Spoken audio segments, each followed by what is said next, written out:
اللہ کو سخی سے بہت پیار ہے، عبادات میں ڈھیلا بھی ہونا تو اللہ اس سے پیار کرتا ہے، اور بخیل سے اللہ کی کوئی دوستی نہیں، چاہے ایک ٹانگ تک لو کہ ساری رات اللہ ہو کرے۔ سخی اللہ کے قریب ہے، لوگوں کے قریب ہے، جنت کے قریب ہے، جہنم سے دور ہے۔ انہوں نے کہا السخی قریب من اللہ قریب من الناس قریب من الی الجنہ بعید من النار۔ سخی اللہ کے قریب ہے، لوگوں کے قریب ہے، جنت کے قریب ہے، جہنم سے دور ہے۔ والبخیل بعید عن اللہ قریب الی النار بعید عن الناس۔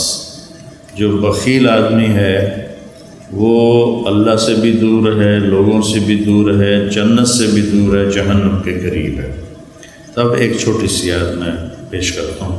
فَلَقْتَحَمَ الْعَقَبَةَ وَمَا أَدْرَاكَ مَا الْعَقَبَةُ۔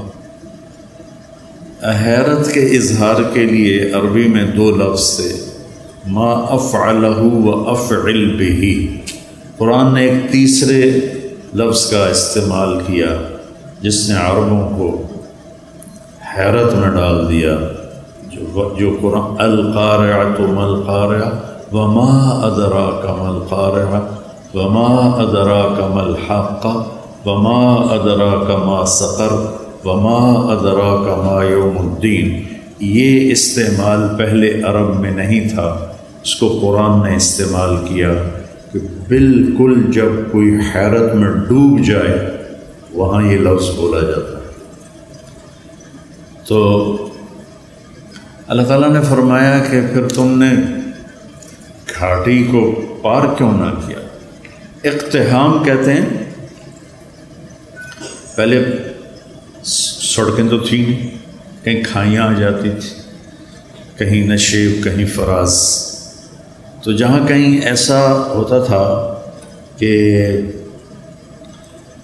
نیچے نہیں اتر سکتے، گہرائی ہے، اور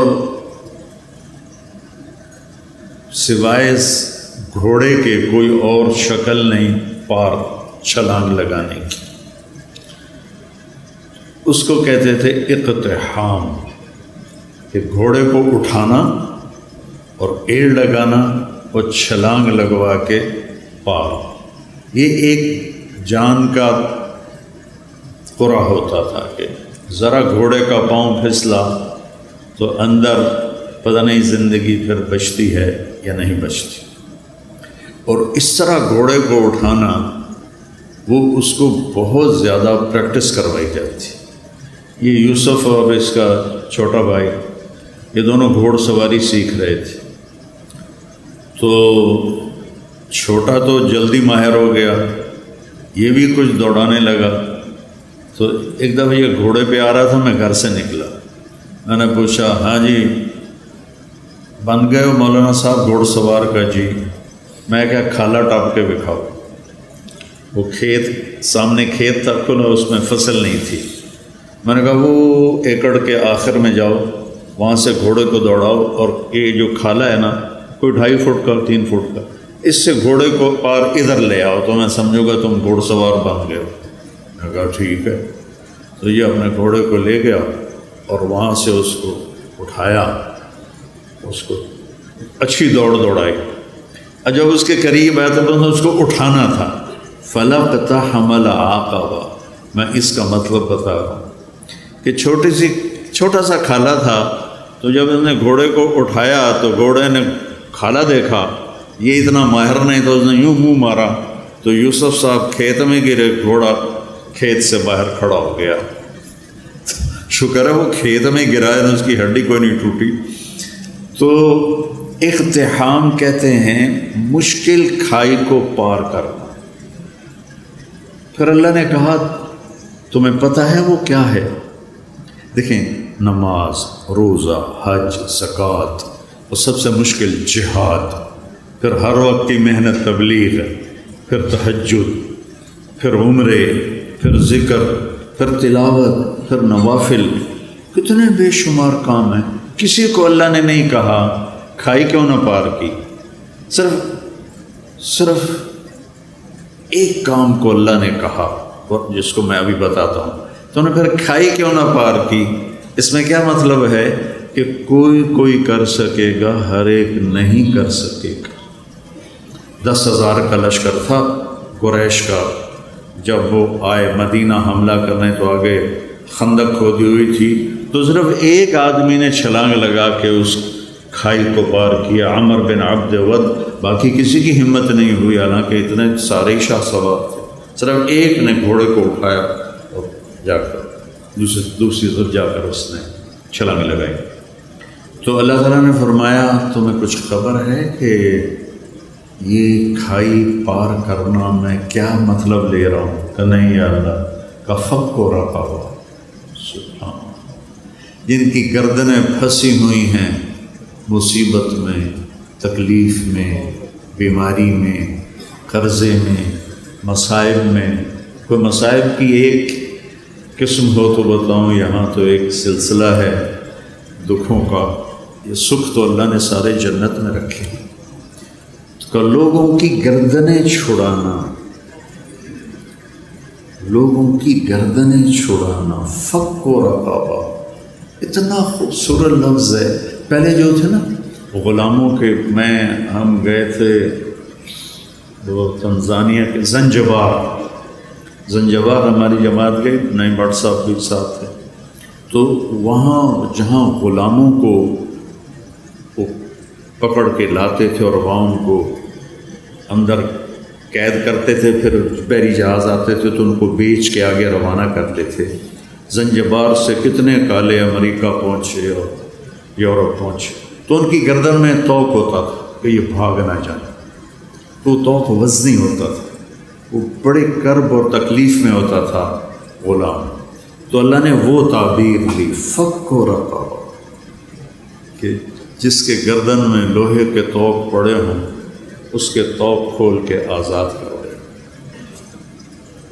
ہر مصیبت زدہ کی گردن میں توق ہوتا ہے۔ او اطعام فی یوم ذی مسغبہ،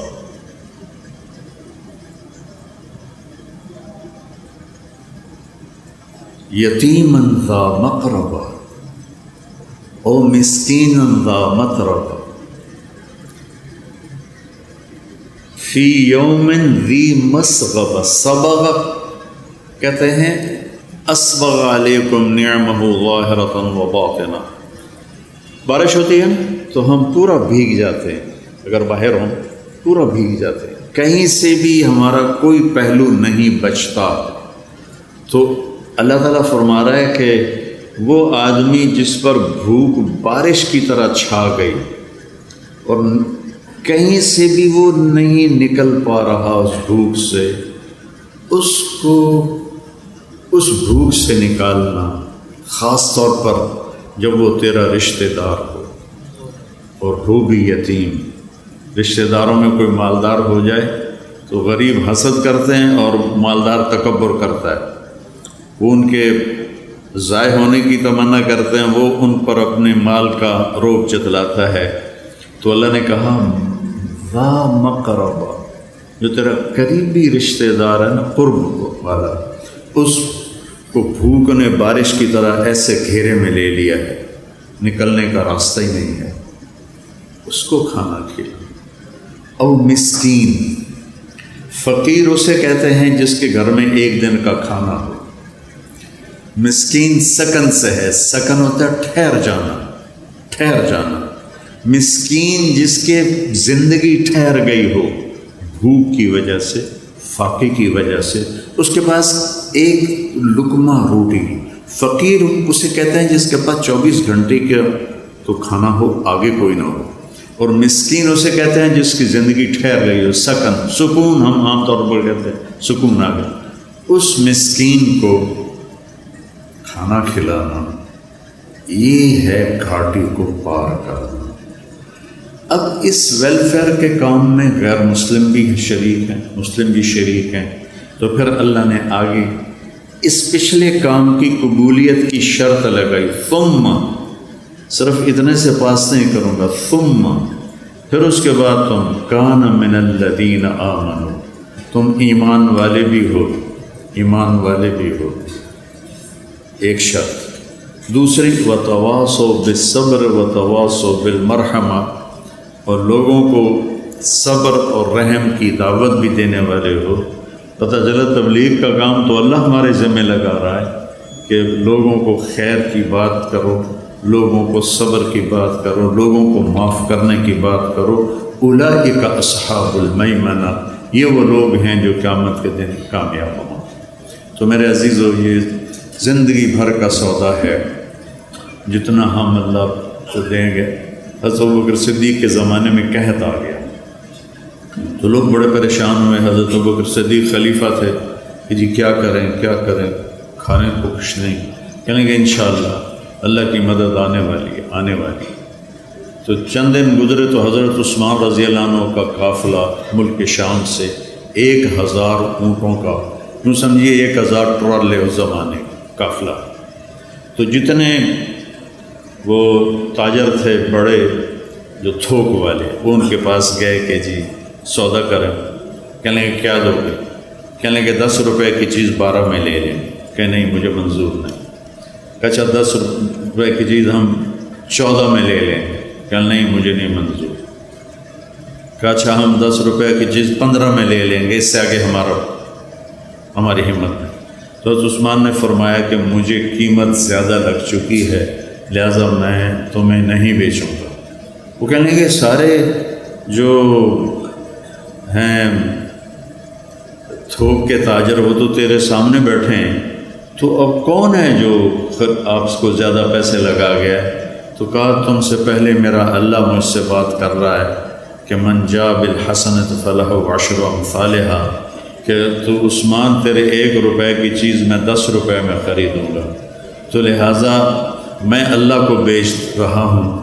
مدینے میں قحط ہے، میرے 1000 اونٹوں سمیت سارے مدینے والوں پہ صدقہ۔ تو اس رات حضرت عبداللہ بن عباس نے خواب دیکھا کہ اللہ کے نبی سفید گھوڑے پر ہیں، سبز پوشاک ہے اور سونے کی لگام ہے گھوڑے کی۔ تو عبداللہ بن عباس نے گھوڑے کی لگام پکڑ کے پوچھا یا رسول اللہ آپ سے ملنے کو جی چاہ رہا ہے۔ کہنے کہ عبداللہ آج تو میں فارغ نہیں، آج اللہ تعالیٰ نے عثمان کی سخاوت کو قبول کیا ہے اور جنت کی ایک حور سے اس کا نکاح کیا ہے اور اس کا ولیمہ پورے جنت والوں کے لیے رکھا ہے، تو میں آج اس ولیمے میں جا رہا ہوں۔ تو بھائیو، اللہ سخی سے پیار کرتا ہے، وہ نا عبادات میں ڈھیلا بھی ہو نا تو اللہ اس سے پیار کرتا ہے، اور بخیل سے اللہ کی کوئی دوستی نہیں، چاہے ہک ٹانگ تے کھلو کے ساری رات اللہ ہو کرے، سخی سے اللہ کو پیار ہے۔